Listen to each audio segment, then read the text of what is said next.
Salam sejahtera dan salam Sarawak sayang, bersama saya Janet Bennett.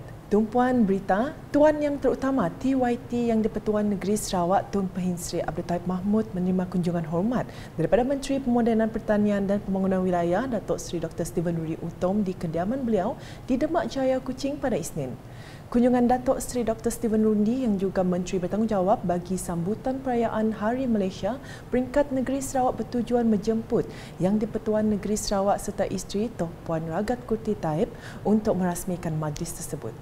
Jelasnya Bintulu akan menjadi tuan rumah untuk sambutan perayaan Hari Malaysia peringkat negeri Sarawak di lapangan terbang lama Bintulu pada 16 September ini.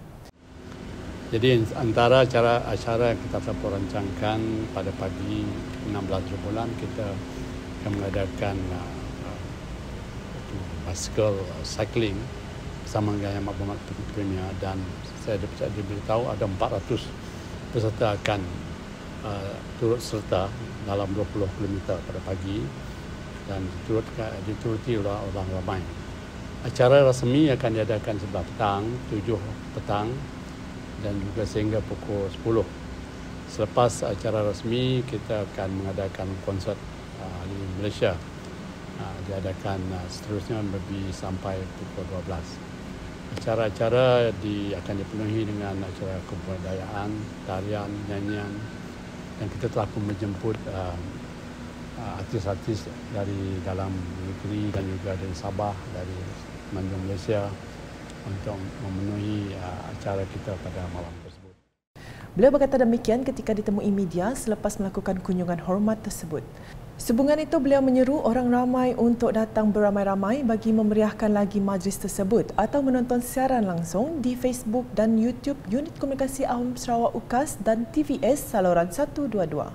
Turut hadir Setiausaha Kerajaan Sarawak Datuk Seri Muhammad Abu Bakar Marzuki, Timbalan Menteri Pengangkutan Penerbangan dan Jalan Raya Datuk Dr. Jarib Susil, Timbalan Menteri Pengangkutan Sungai dan Laut Datuk Henry Harry Jineb, Setiausaha Tetap Kementerian Belia Sukan dan Pembangunan Usahawan Nancy Jolhi, Timbalan Residen Bahagian Bintulu Husaini Hakim dan Ketua Bahagian Unit Protokol dan Perhubungan Awam Negeri UPAN Hamdan Sarbini.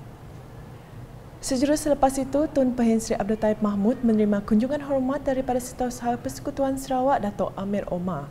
Kunjungan hormat tersebut bertujuan menyatakan persaraan beliau pada 26 September ini. Ditemui media selepas kunjungan hormat tersebut, Datuk Amir memberitahu beliau menzahirkan ucapan terima kasih atas sokongan yang telah diberikan oleh Yang di-Pertuan Negeri Sarawak kepada beliau sepanjang berkhidmat di Sarawak. Being in Sarawak is something that I love very much. Saya semasa saya berkhidmat, saya banyak mengunjungi tempat-tempat dan juga mengunjungi projek-projek pembangunan, terutama sekali projek pembangunan persekutuan, dan bagi memastikan pelaksanaan projek-projek pembangunan itu berjalan lancar.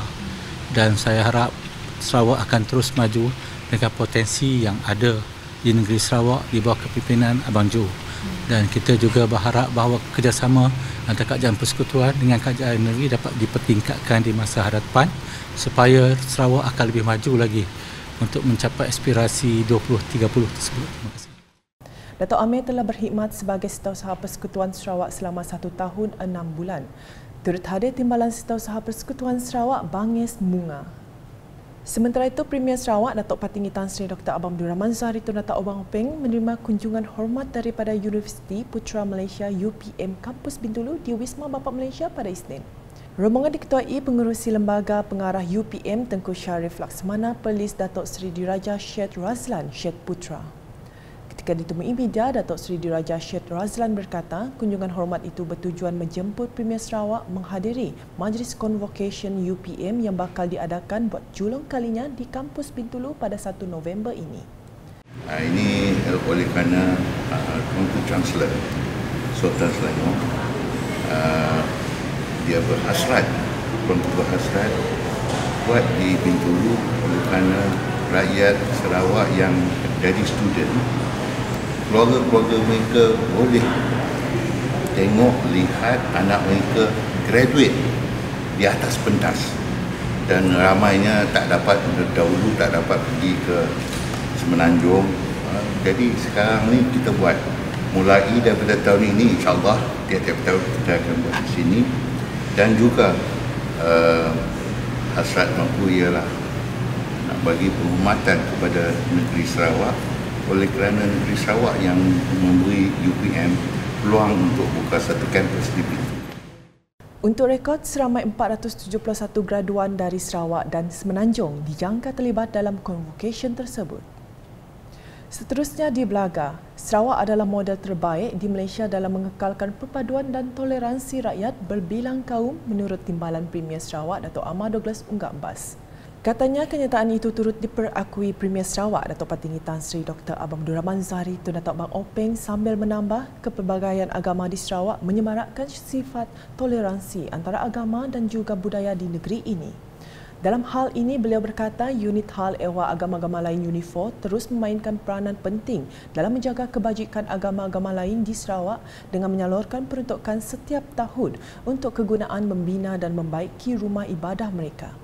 Menurut beliau, Kerajaan Sarawak pada 2017 telah meluluskan peruntukan 15 juta ringgit untuk diagihkan kepada 77 badan keagamaan dan rumah ibadah.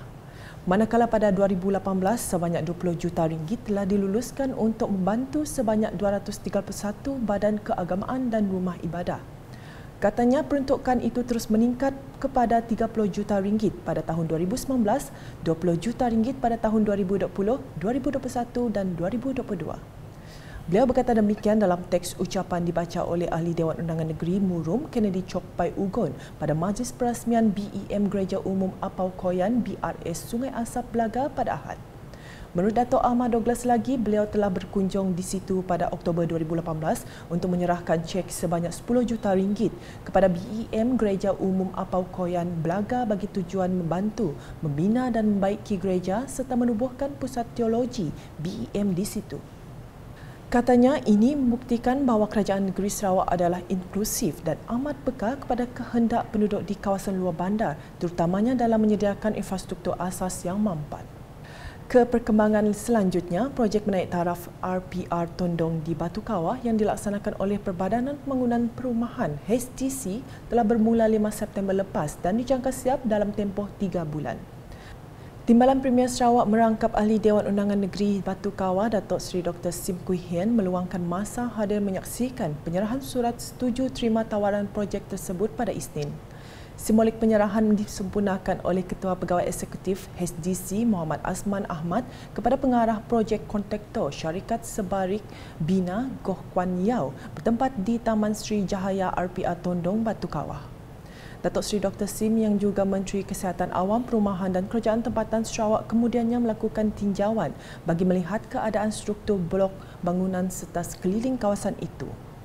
Sementara itu, Muhammad Azman memberitahu naik taraf itu adalah bagi menggantikan gutter, papan kekisi dan beberapa kerja-kerja berkaitan di 11 blok termasuk kerja-kerja menaik taraf, atap dan bumbung di semua blok 5 tingkat yang melibatkan 660 unit rumah bangsa tersebut. Jelasnya, sejumlah RM432,305 peruntukan daripada Kementerian Perumahan dan Kerajaan Tempatan KPKT disalurkan bagi kerja-kerja berkenaan. Di Bau, rakyat Sarawak khususnya di kawasan Dewan Undangan Negeri Dun Tasik Biru diseru agar terus memberikan sokongan kepada Kerajaan Gabungan Parti Sarawak GPS dalam usaha mempertahankan hak negeri.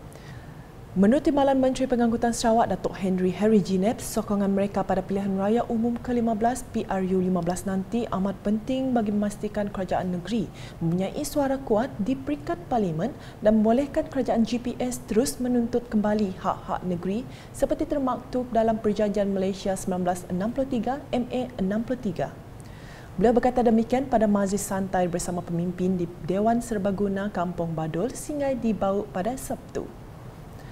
Dalam program itu, Ahli Dewan Undangan Negeri Tasik Biru itu mengumumkan peruntukan projek transformasi luar bandar RTP sebanyak RM80,000 untuk kerja-kerja membaik pulih Dewan Serbaguna itu.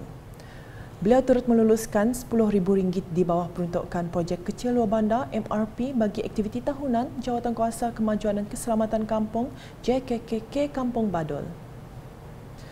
Perincian seterusnya, di Sri Aman, pasukan Jaya Helang Tasik dinobatkan Raja Benak Batang Lupa pada tahun ini selepas menjuarai kategori bidar 30 pengayuh laki Regata Batang Lupa sempena Pesta Benak Sri Aman 2022 yang melabuhkan tirainya pada Ahad.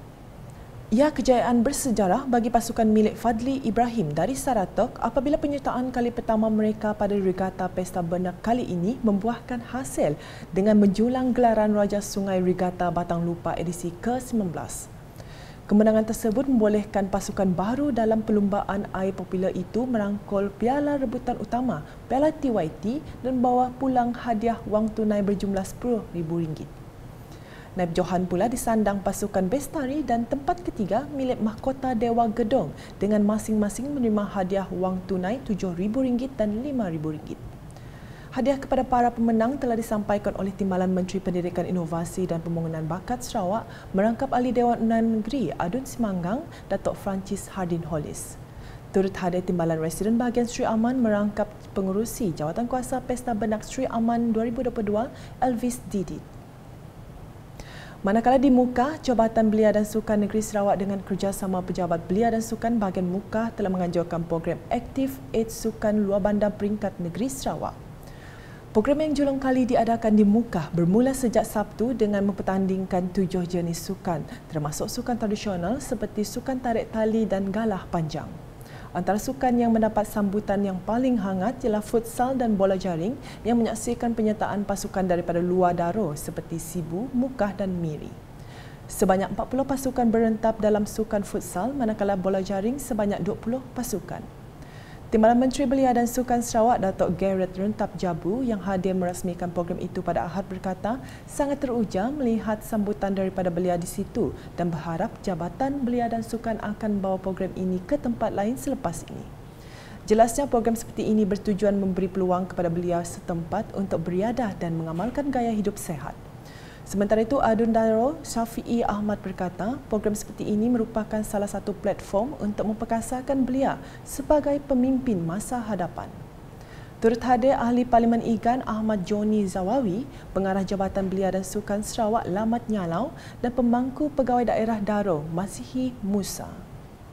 Sekian edisi malam bersama saya Janet Bennett. Berita lebih lanjut boleh didapati di semua platform media sosial UKAS termasuk portal ukas.sarawak.gov.my dan UKAS channel di YouTube.